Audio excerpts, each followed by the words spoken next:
Hi YouTube, I'm going to be making some foldables with my year 12s. We're actually working on some enthalpy definitions. So this is a very quick video on how to make some really effective foldables. And hopefully I'll get their thoughts on it as well.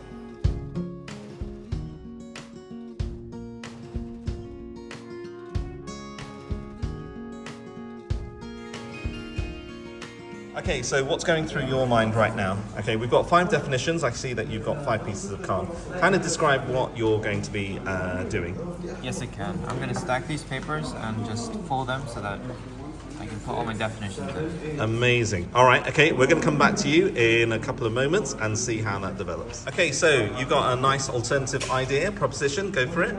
You take the papers, you put them with a slight gap between them, and then you just fold them like this, so you get twice the amount of slots with half the paper. Amazing. Can't wait to see it in action. All right, see you in a bit. So I have to give credit to Shelley Gray Teaching, who came up with this awesome website. And I've actually been making some foldables already with classes in the past. I'm going to show you a couple of them. So foldables are actually a really good way of displaying that and demonstrating that you know some knowledge. It's a really nice way of actually making relatively dry parts of the spec and the syllabus really interesting. So here's a great foldable. This is on atomic theory and discoveries.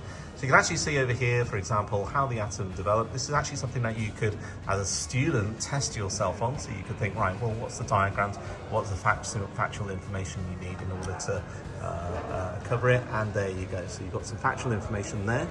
And it's great because it actually encourages you to use some really effective techniques in learning called retrieval practice, which is very effective way of ensuring that you keep revisiting topics and remember a little bit more and a little bit more until you get to a stage where it's parked into your long-term memory. So what you can also do is you can just make sure that it's kept very simple. Maybe focus on one point with each one. If you feel that you just need to have less information, that's fine. If you want to use highlighters, that's brilliant. This person has actually put quite a bit of context, but the important information that they want to learn about is in the highlighters. And here's another one. So this one, that's really good. So I'm just gonna fix something. Okay, all right. So already we've discovered that just maybe a careful placement of a staple can make a big difference with the usability of it. Okay, right, so we come back to you. Here we go. Take us through it. So how is it going to look? It's basically going to look like there's 6 different sections. The title goes on here, and each of the 5 definitions, name of the definitions goes here, and the definition itself will be full. Okay, we're going to come back to you. All right, how's it going? Well, I chose all the warm colors, apart from this one. I'm going with like the pink-red color scheme. I'm stapling these right now so I can put the title and the subtitles in here, and then the information inside each tab. Amazing. Let's just have a look at this now. This is where the writing is happening. So define standard conditions, okay? And all you'll need to do is just make sure that there's a fold in there. There we go, perfect. All right, we'll leave you to when you're done. You're almost done. How long does it take to make a foldable, do you reckon? Very long. 3 minutes. 3 minutes, yeah, 3 minutes is very valuable time. There we go, some intricate engineering and precision going into this one. And there you have it. Really easy, very creative, great to have towards the end of term from a teaching perspective. Foldables, absolutely love them. Retrieval practice, it's just amazing. What students could go on to do is they could go on to using different coloured ones for different subjects. My recommendation to students would be to aim for 1 point, 1 aspect per foldable.